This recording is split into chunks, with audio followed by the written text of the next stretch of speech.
Welcome back to the deep dive. Today, we are cracking open a source that, I can only describe it as a fever dream brought to life. Uh-huh. Imagine, if you will, the historic Marlton Hotel in New York City. We're in the very room where Leonard Cohen used to live. And right. Yeah. And sitting in that room are two men who, on paper, should probably have never, ever met. It really is a surreal pairing. On one side, you've got Theo Von, the Rat King of comedy, a guy famous for his mullet and, these wild stories about growing up in the South. Right. And sitting right across from him is Senator Bernie Sanders, the 80-something, mitten-wearing grandfather of the American progressive movement. And the vibe isn't stiff at all. They literally break the ice talking about Leonard Cohen's Hallelujah. And the New York City Youth Choir? Yeah. It just grounds the whole thing immediately. Huh. But don't let that casual start fool you. This wasn't just a campaign stop or some, standard interview. No, it felt much, much heavier than that. It felt like a systemic autopsy of modern America. That is a perfect way to put it. So our mission today is to unpack Sanders' central argument, which is that while the U.S. is the wealthiest nation in the history of the world, the systems we rely on, Healthcare, the economy. technology, democracy itself, Yeah. are failing the average person. And his point is that they aren't failing by accident. They're failing by design. And we have a massive roadmap to cover. We're going to look at the broken healthcare system, the reality of American oligarchy, the existential threat of AI. Which was honestly the scariest part of the whole thing. Yeah, and then the rise of authoritarianism, both here and abroad. So let's just dive right in. Let's start with healthcare. This is obviously Sanders' bread and butter, but he started with this specific angle that really caught my attention. Yeah. He and Theo were talking about the New York nurses' strike. Right. And the takeaway wasn't what I expected. Usually you hear strike, you think, okay, pay raise. Yeah, and that is the key insight here. Sanders describes nurses coming into his office like literally breaking down in tears. And they aren't crying because they can't afford a new TV. They are suffering from what's essentially a moral injury. They're crying about safe staffing ratios. Safe staffing ratios. Let's unpack that term because it sounds like, bureaucratic jargon, but the reality is pretty visceral. It is. It's the number of patients one nurse is supposed to care for at one time. And Sanders explains that these nurses are being assigned so many patients that they physically cannot provide adequate care. So they know someone is suffering. Exactly. They know that if they're with patient A, who's in crisis, patient B might be dying down the hall, and they just can't be in two places at once. They feel like they're failing. That is just heartbreaking. It completely shifts the narrative from greedy workers to workers trying to keep people alive. And Sanders didn't just complain about the system vaguely. He went full naming and shaming. Oh, he did. He brought receipts. He rattled off this list of hospital CEOs, Brendan Carr, Brian Donnelly, Philip Azua. Stephen Corwin. And he didn't just name them. He roasted them a little bit. Yeah, he said Philip Azua looks like a Guess Who character. And Stephen Corwin looks like the guy from Monopoly. Right. Which, it gets a laugh, but that humor evaporates pretty quickly when you see the numbers he attached to those names. Oh, yeah. We're talking about CEOs making anywhere from $5 million to $26 million a year. $26 million for running a nonprofit hospital system. And meanwhile, the nurses are on the picket line fighting just to keep their own health care benefits. It perfectly illustrates his main point. The system isn't designed for the patient, and it's definitely not for the provider. It's for the administrator. And that leads to this cost conundrum he lays out. The numbers are just staggering. He notes that the U.S. spends about $15,000 per person per year on health care. That number's hard to visualize. So for a family of four, that's theoretically $60,000 a year flowing into the system on their behalf. That is a massive amount of money. And Sanders' argument is just simple market logic. Right. If you pay double what everyone else pays, you should get the best product, right? Of course. If you go to a restaurant and pay $100 for a steak, it better be the best steak you've ever had. He used that car analogy, which I thought just nailed it. Yeah. He said, if you buy a $50,000 car and I buy a $100,000 car, mine should be a Ferrari. Right. Faster, safer, everything. But in American healthcare, we're paying the Ferrari price for a beat-up sedan that breaks down. We spend double what other major countries spend, and yet we have 85 million people uninsured or underinsured. And he mentioned this statistic that is just, it's chilling. Roughly 60,000 people die every year in this country, specifically because they can't get to a doctor on time. And that's the efficiency paradox. Sanders argues that the system, it actually works Like perfectly. if you're an insurance company. Or a pharmaceutical executive, Yeah. exactly. It's a highly efficient wealth extraction machine. He contrasts it with Canada. Yeah. In Canada, sure, you might have a long wait for an elective surgery, but if you have a heart attack or cancer, you walk out of the hospital and the bill is zero. Right.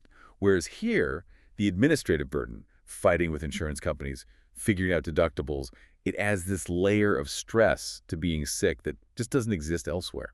It really frames the issue not as like socialism versus capitalism, but as consumer protection. We're paying for a premium service and getting treated like garbage. And speaking of wealth extraction, that flows directly into the broader economic picture Sanders painted. He used a specific word repeatedly, Oligarchy. oligarchy. And usually, when we hear that word, we think of Russian tycoons on yachts. But Sanders is applying it directly to the U.S. He defines it just by the extreme concentration of wealth and power. Let's look at the stats he dropped because they are wild. He said 60% of Americans are living paycheck to paycheck. Right, so that means one flat tire, one broken arm, or just one missed week of work is a financial catastrophe. And Sanders related this to his own upbringing.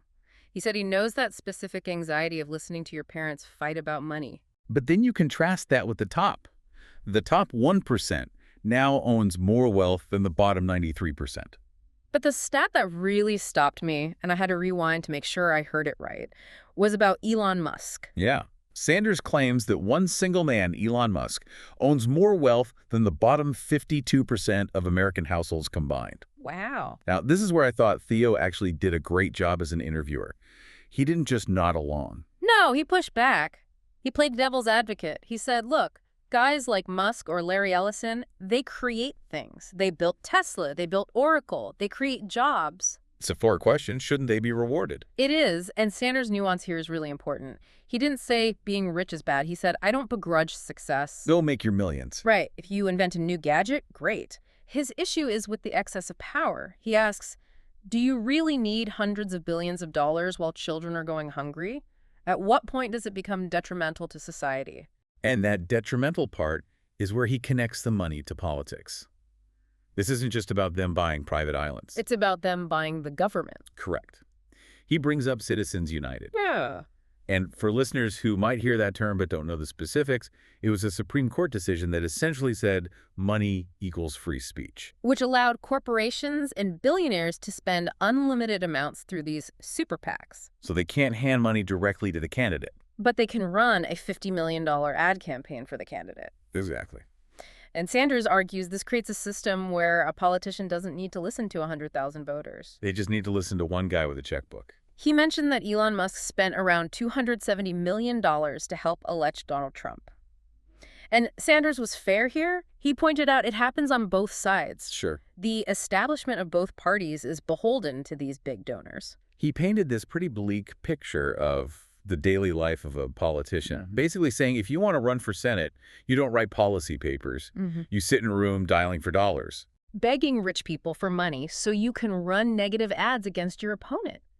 And that is why, according to him, policies that are hugely popular with the public, Universal health care minimum wage. they never pass, the donors don't want them, and the donors pay the bills. Speaking of the donors, let's pivot to the part of the conversation that, it honestly gave me the creeps. Artificial intelligence. AI. Sanders seems deeply, deeply rattled by it. Rattled is the right word. He views this as a bigger transformation than the Industrial Revolution, but happening at like 100 times the speed. And his fear isn't just about the technology. It's about who controls it. Exactly. He points out that the people pouring billions into AI are the same oligarchs we just discussed. Musk, Bezos, Gates, Ellison. And Sanders poses the question, are these guys building AI to help the nurse we talked about earlier? Or are they building it to eliminate labor costs and increase their own profits? I think we all know his answer. But he brought receipts again. He quoted Elon Musk saying, working will be optional. He quoted Bill Gates saying humans won't be needed for most things. And he quoted Dario Amodei, the head of Anthropic, saying half of all entry-level jobs could just disappear. This is the jopocalypse. But isn't the counter-argument always that technology creates new jobs? Right, from farms to factories to offices. But Sanders argues this is different because of the cognitive capability. If you displace tens of millions of workers in just 10 years, the economy just can't absorb that shock. And Congress is completely unprepared for this. Totally. If humans aren't needed for labor, how do they eat? How do they pay rent? Theo brought up UBI, Universal Basic Income. Yeah, the idea that the government just gives everyone a monthly check. And the skepticism there was palpable.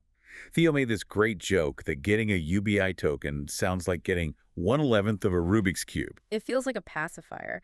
Sanders' concern is that UBI just becomes a way to keep the masses quiet, while the billionaires control all the actual wealth. And then it got into the sci-fi nightmare territory. He brought up HAL 9000. From 2001, A Space Odyssey. And he cited Geoffrey Hinton, the so-called godfather of AI, who quit Google so he could warn the world. He's terrified. He's terrified that AI will become smarter than us and start viewing humans as an impediment. Sanders talked about AI systems communicating in encrypted languages we don't even understand. It's just wild to hear a sitting U.S. senator discussing the plot of a horror movie as a serious policy concern. But he also touched on stuff that's happening right now. The isolation. Young people turning to AI for emotional companionship. Yeah. We have a loneliness epidemic, and instead of building community, we're building chatbots to simulate it. And there's a physical cost, too. Sanders called for a moratorium on new data centers. Wait, a moratorium? That's a huge proposal. It is. He argues these massive AI data centers are sucking up incredible amounts of electricity and water from local communities. So we're taking resources to power a technology that might fire the very people who live there. Exactly. And then, of course, the military application. Presidents fighting wars with remote controls. That's the ultimate detachment. If you could wage war with robots and you never have to send a soldier home in a coffin. You remove the political cost of war, it becomes too easy. Speaking of war, this deep dive took a hard turn into foreign policy. And Sanders was incredibly blunt about both Israel and Saudi Arabia. He was. Regarding Israel and Gaza, he walked a very fine line. He started by acknowledging the horror of the Hamas attacks on October 7th. He didn't minimize that at all, but he was vehement that the Israeli government's response under Netanyahu constitutes a war crime. He used the numbers, 70,000 killed, and he specifically mentioned the starvation of children. And his critique was leveled right at the U.S. He basically said, why are we funding this? He called Netanyahu a war criminal and said the U.S. shouldn't be giving him a nickel. And then there was the Saudi Arabia segment, which had the one moment of levity. Oh my God, Pizza Hut. Theo called Mohammed bin Salman Pizza Hut. I think he was going for Pizza the Hut from Spaceballs, but who knows. But credit to Sanders, he didn't even crack a smile. He just pivoted instantly back to reality. Yeah, he went straight to the bone saw. He detailed the murder of Jamal Khashoggi, an American resident, a journalist dismembered. And Sanders' point was, why does the U.S. president roll out the red carpet for this guy? He argues that American foreign policy has lost its moral compass. We're just cozying up to authoritarians because we like their oil or their money. He sees a pattern there, right? He thinks leaders like Trump, and some establishment figures too, actually admire these dictators. He believes they admire the power, the ability to silence dissent and bypass democracy. Which brings us to the domestic authoritarianism he sees rising, specifically with immigration and ICE. This is a different take than I'm used to hearing. He admitted the border has been an issue. He didn't deny security was weak. Now, he's not for open borders, but he characterized the current crackdown very differently. He described the expanded funding for ICE not as law enforcement, but as a domestic military operation. Yeah. He mentioned the story of Renee Good in Minnesota. It was a specific narrative to humanize the issue. It wasn't about some violent criminal. It was about intimidation tactics. Exactly. Sanders argues the majority of undocumented immigrants are the backbone of the economy picking crops, building houses. But the deportation force rhetoric is designed to instill fear. It's a tool of control, separating us from them. The classic first step of any authoritarian movement. Yeah. And that us versus them dynamic led to the Epstein files. Right. Theo asked about it. And Sanders used it to make a point about the justice system. Yeah. He avoided the conspiracies and focused on the sociology. He called it a two-tier justice system. His example was, if a guy in Vermont gets drunk and drives, he goes to jail. His life is turned upside down. But if you're a billionaire involved in a sex trafficking ring on a private island, silence. impunity. So he wants the files released. He said release it all, because the secrecy just reinforces that idea that the rich are untouchable. So let's just take a breath. We've covered a broken healthcare system, a rigged economy, a terrifying AI future, and rising authoritarianism. I mean, it feels pretty hopeless. Yeah, Theo even asked him that directly. Is it hopeless? Do we need a third party? And this is where we have to pivot to the path forward, because Sanders, he refuses to be a doomer. Theo asked about a third party, and Sanders explained the mechanics of why that's so hard.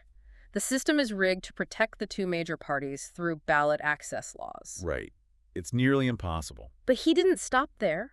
He pointed to local victories as the blueprint. He brought up Zoran Mamdani. A New York assemblyman who ran for mayor. Right, as a case study, Mamdani refused all corporate money, didn't take a dime from developers or lobbyists. Instead, he mobilized 90,000 volunteers. 90,000, that's an army. That's the point. Sanders is saying you can't outspend the billionaires. Elon Musk has more money than God, but you can outwork them. You can build a movement if you actually speak to people's needs. And that leads to the West Virginia story, which I thought was the most hopeful part of the whole conversation. West Virginia is deep, deep Trump country. Oh, yeah? Trump won the county, Sanders visited by something like 74%, but Sanders went there, held a town hall, and he didn't talk about woke issues or culture war stuff. He talked about economics, he talked about healthcare. The price of prescription drugs. And what happened? The room was nodding. They were agreeing with him. And this is Sanders' core thesis. The division in this country is largely manufactured. If you strip away the labels and just ask, do you want affordable health care? Do you think billionaires should pay their fair share? The vast majority of Americans agree. The challenge is just breaking through the meaty noise that keeps us fighting each other instead of looking at the people at the top. It's a powerful idea that we have more in common than we think. So let's synthesize all of this for the listener. What is the big takeaway? I think the synthesis is that we're at a historical tipping point. We have technologies like AI that are about to rewrite the rules of human existence. We have wealth concentration that rivals the Gilded Age. And the average person feels this instability. They feel the system shaking under their feet. And Sanders is arguing that we can't just tweak the edges anymore. We can't have a slightly better tax credit. We need a fundamental rethink of what the economy is for. Is it for capital or is it for human dignity? It really does force you to look at the news differently. When you see a new AI release, you don't just see progress, you see this power struggle playing out. Exactly. It's about recognizing the water we're swimming in. And as always, we promised a final provocative thought to leave you with. We did, and I want to circle back to that AI discussion because it's the variable that changes everything. If the billionaires are right, if the working optional future actually happens and human labor is no longer needed, Yeah. we have to ask a terrifying question. In a world where you are no longer needed as a worker who decides the value of your life, is it a democratic government that represents you? Or is it the corporation that owns the robots? Because right now, the infrastructure of the future is being built by the latter, and the former is asleep at the wheel. That is a heavy but very necessary question to chew on. Thanks for taking this deep dive with us. It was a dense one, but man, it mattered. It certainly does. Stay curious, everyone. See you next time.